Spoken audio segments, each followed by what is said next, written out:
Kalau tema besarnya administrasi publik, maka kita satu berurusan dengan sengketa dalam penyelenggaraan birokrasi. Penyelenggaraan birokrasi, oke. Yang kedua, kita berurusan dengan sengketa yang terkait dengan kebijakan. Memang sampai saat ini yang baru masyarakat ketahui misalnya spesialis pertanahan, mediator pertanahan, mediator kesehatan. Tetapi mediator administrasi publik masih sebagian besar masyarakat belum mengetahui. Di BKPSDM itu kan semua kaitannya dengan menyelesaikan sengketa-sengketa informasi atau yang terjadi antara PNS dengan atasannya. Iya.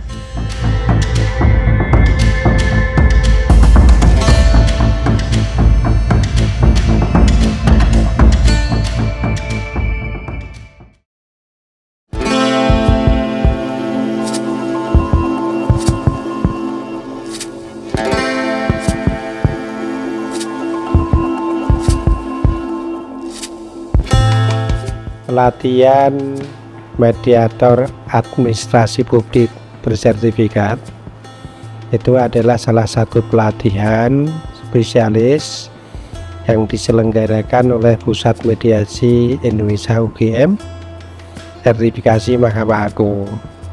Sebenarnya kalau dilihat bahwa mediator administrasi publik bersertifikat itu adalah mediator kekhususan atau spesialis, orang mengatakan. Memang sampai saat ini yang baru masyarakat ketahui misalnya spesialis pertanahan, mediator pertanahan, mediator kesehatan. Tetapi mediator administrasi publik masih sebagian besar masyarakat belum mengetahui. Tapi sebenarnya mediator administrasi publik itu banyak diperlukan ketika terjadinya sengketa-sengketa administrasi publik.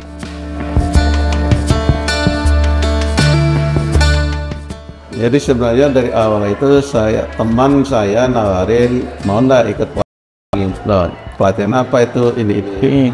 Ada nggak manfaat gitu? Nah ini sertifikat ini bisa kita pakai untuk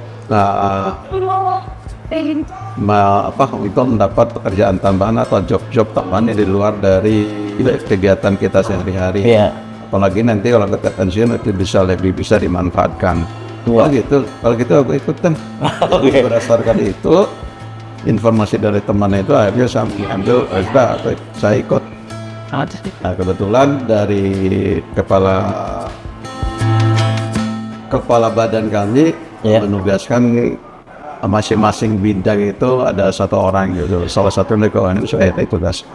Oke, siap. Ada 5 yang ditugaskan untuk mengikuti pelatihan. Betul. Karena memang di BKPSDM itu kan semua kaitannya dengan menyelesaikan sengketa-sengketa informasi atau yang terjadi antara PNS dengan atasannya. Iya. Seperti itu. Oke.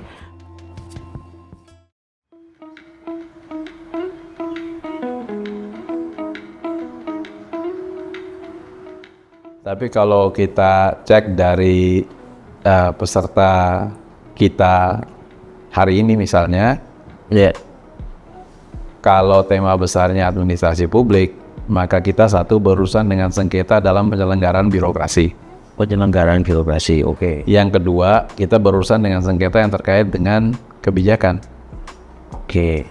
Dan sebetulnya kalau yang kedua ini, kita sudah pernah melakukan juga dengan banyak sekali peserta yang lain. Kita pernah punya peserta dari PUPR dan peserta dari unit kerja yang lain, yang ketika mereka datang dan menceritakan pengalaman sengketanya, sebagian besar ini sebetulnya sengketa dalam pengertian konflik antara satu kebijakan dengan kebijakan yang lain, dan seringkali melibatkan unit kerja yang berbeda. Tapi kalau dalam penyelenggaraan birokrasi, kita tahu bahwa ada banyak sekali juga sengketa yang terjadi dalam proses penyelenggaraan birokrasi, yang repotnya dia bisa tampil dalam bentuk yang tidak kita kenali sebagai sengketa. Misalnya contoh yang menarik dari kelas hari ini adalah sesuatu yang terkait dengan tindakan pendisiplinan terhadap pegawai. Nah, tindakan pendisiplinan ini bisa kita lihat secara gampang sebagai upaya pendisiplinan saja. Dan sebagai tindakan pendisiplinan, hampir sulit kita membayangkan apakah ada mediasi atau negosiasi yang bisa kita lakukan. Iya. Tapi ketika tindakan pendisiplinan itu kita perlakukan sebagai simptom atau sebagai efek, langkah berikutnya yang perlu dilakukan adalah pendisiplinan ini sedang menceritakan kepada kita sedang ada konflik apa. Oke. Dan kalau dia bisa membantu kita memahami ada konflik apa, kita lalu bisa pergi ke langkah yang lebih dalam lagi. Yang dikonflikkan apa? Nah, jika dilihat dengan cara tersebut, nah kita tetap bisa menggunakan mediasi, negosiasi, pengelolaan konflik, walaupun urusannya seperti yang hari ini timnya itu dari BK SDM ya. Iya. Jadi bisa gitu. Memang pekerjaan saya itu kan tidak jauh dari memediasi orang. Yeah. Kita juga mengedepankan asas restoratif justice, di mana penyelesaian di luar pengadilan, Yeah. seperti itu. Jadi saya melihat kalau mediasi ini semakin kesini, Yeah. semakin diperlukan dan merupakan Okay. efektif sekali.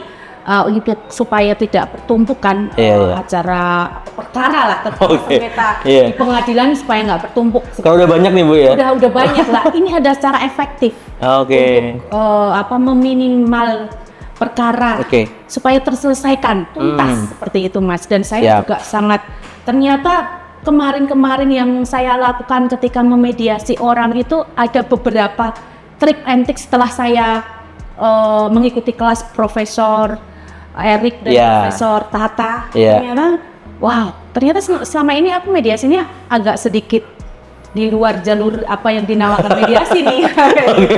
Seperti itu sih.